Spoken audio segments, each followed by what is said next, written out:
దేవుడు ఈ సృష్టిని అంతటిని కూడా తన స్వహస్తములతో చేశాడా, లేక ఆజ్ఞేయగా ఇవన్నీ కలిగినవా? ఆదికాండం 1వ అధ్యాయం 2వ అధ్యాయం దాకా ఈ సృష్టి అంతా కూడా ఆజ్ఞతో కలిగినట్టు ఉంటుంది. సామెతలు 8:21 కాడ నుండి 30వ వచనం దాకా తన స్వహస్తములతో ఆయన చేసినట్టు ఉంటుంది. ఆదికాండం 1:3లో దేవుడు వెలుగు కమ్మని పలకగా వెలుగు కలిగేను.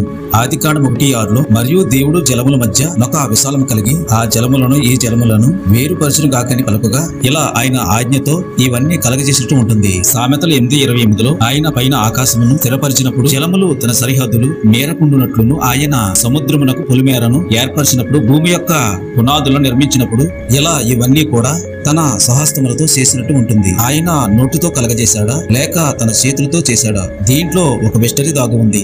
అదేంటో మనం తెలుసుకుంటే, సర్వ సృష్టికర్త ముందర ఈ లోకానికి ఒక దూతను పంపాడు. యెషయా 14:12లో తేజో నక్షత్రమా ఏకువ చుక్క, నువ్వెట్లు ఆకాశం నుండి పడితివి, జనములను పడగొట్టిన నీవు నేల మట్టం ఎట్లు నరకబడితివి. యేసు ఈ లోకానికి రావడానికి కారణం ఈ లూసిఫర్ గురించి. ఈ లూసిఫర్ ఈ భూమి మీద 1000 సంవత్సరములు పరిపాలన చేసింది. దీని పేరే గడ సర్పము. మనందరం కూడా వీళ్ళతో మరణించాము. ఎఫెసీయులకు 2వ అధ్యాయం 1వ వచనంలో ఈ మేటర్ అంతా రాసి ఉంటుంది. మనందరము వాళ్ళతో పాపం చేసి దేవ ఉగ్రతకు పాత్రులమై ఉండగా ఈ దూత గురించి మరొక చోట మనం తెలుసుకుంటే యోధా 1:6లో మరియు తన ప్రధానత్వమును నిలుపుకొనక తమ నివాసస్థలములను విడిచిన దేవదూతలను మహాదినము జరుగు తీర్పు వరకు కటిక చీకటిలో నిత్య పాచములతో ఆయన బంధించి భద్రపరిచెను. నరులు దేవదూతలు అందరూ కూడా మనందరము మరణించాము.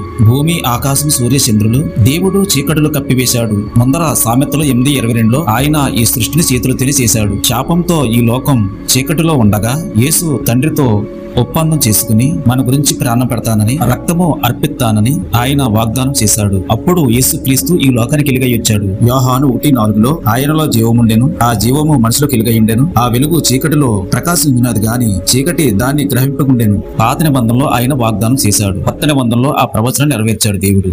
God bless.